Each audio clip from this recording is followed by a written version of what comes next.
Hi there, this is the remarkable 5 Queens game that never was, and it's steeped in controversy with some damning allegations against former world champion Alexander Alekhine. And the great Samuel Reshevsky wrote that Alekhine allegedly made up games against fictitious opponents in which he came out the victor, and he had these games published in various chess magazines. This perhaps is the most famous of them all. It's taken from the 1915 game in Moscow between Grogoriev and Alekhine, in which Alekhine won, but he reproduced this variation, which suggests that he himself was playing with the white pieces. We have the French defense McCutcheon variation, and we're going to have to go through these variations extremely quickly and skimpily, sadly. So after e5, h6 hits the bishop, and the bishop should drop back to d2 according to recommended modern theory. However, in this variation, e takes f6, h takes g5, and f takes g7. The rook slides over to g8, and then h4 plans to open the h-file. After g takes on h4, queen g4 not only defends the pawn on g7, but threatens rook takes h4.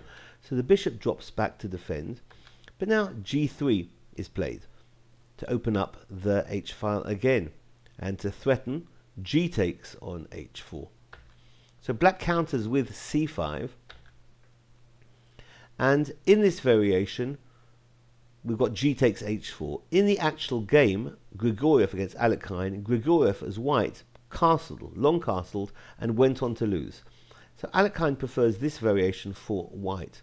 After c takes on d4, white happily gives up the knight on c3 and rolls the pawn on h5, d takes c3, h6, c takes b2, hitting the rook, rook b1, and queen a5 check.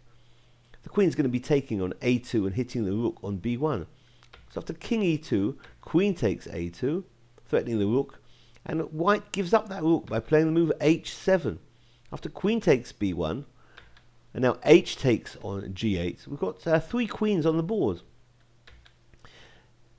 King d7, and now queen takes f7 with a mating threat on e6. Queen c2, queen takes on c2, king f3, and now knight c6 by black will allow the king to get to b6 via c7 and avoid being mated. After queen g takes e6 check and king c7, queen f4 check and king b6, queen e3, and the bishop interposes on c5. Now we have the 4th queen appearing on the board with g8. After black responds with b1 queen, we have 5 queens. Remarkable, unprecedented. 5 queens on the board. And Alekhine suggested in his analysis that rook h6 is the winning move for white. And indeed it is, although computer analysis has shown that bishop g4 by black can offer a lot more resistance. We're not going to go into the depth of this variation at the moment, and we'll leave it at that. This has been the 5 Queens game that never was, between Grigoriev and Alekhine, 1915 Moscow. Thanks for watching. Bye bye.